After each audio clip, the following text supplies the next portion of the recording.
The only possible attitude toward out-of-control desire is a declaration of all-out war. I hear so many Christians murmuring about their imperfections and their failures and their addictions and their shortcomings, and I see so little war. Murmur, murmur, murmur. Why am I this way? Make war! If you wonder how to make war, go to the manual. Don't just bellyache about your failures. Make war! He says, I'm continuing the quote, there is something about war that sharpens the senses. You hear a twig snap or rustling of the leaves and you are in attack mode. Someone coughs and you are ready to pull the trigger. Even after days of little or no sleep, war keeps us vigilant.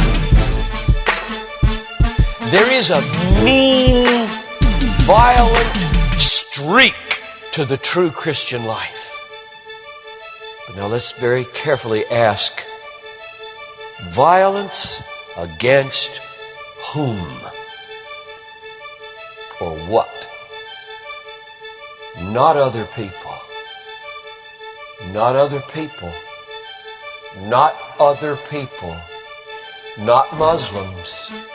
Not Hindus. Not Buddhists. Not atheists. Not secularists. Not nominal Christians.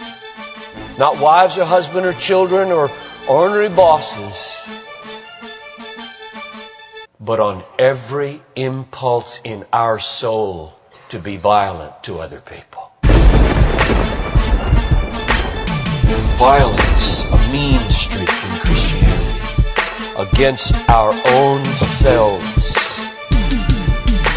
And all in us that would make peace with sin and a settling in peacetime mindset. We make war on that in us. It's a violence against all lust in ourselves. All enslaving desires for food, caffeine, sugar, chocolate, alcohol, pornography, money, the praise of man, approval of others, power, fame. This is our enemy. This is where we make war. It is a violence against all racism in our souls, all sluggish indifference to injustice in our souls, a violence against all indifference to poverty and indifference to abortion in our souls.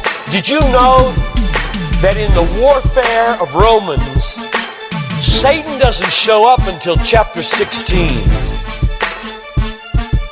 We tend to think of spiritual warfare as this little thing where you find some way to pray or some way to lay hands on or some way to do a Satan thing. Well, that's important. Believe me, that's important. We war not against flesh and blood, but against principalities and powers and world rulers of this present darkness and spiritual hosts of wickedness in the heavenly places. That's important. But you know what? It's not nearly as important as this. Because the only foothold Satan has in your life is your flesh and your sin. Nobody goes to hell because of Satan. The only reason we go to hell is sin. Much more important than fighting Satan is fighting sin. This warfare in verse 13 is vastly more important than figuring Satan out. Get that. My biggest enemy is not Satan. My biggest enemy is John Piper. And he's the only reason I'll go to hell, not Satan. Satan, you don't have nearly that kind of power. And therefore, I really care about us learning how to do this battle. Christianity is not a settle in, live at peace with the world the way it is religion. Like most Christians live their daily lives. Verse 13. If by the Spirit you kill. There's a mean streak in Christianity, and it's not against anybody else but ourselves. In fact, it's against the meanness of ourselves against other people. If you feel like you're a mean person against others, a harsh person, a critical person, you know your problem? You haven't learned to make war.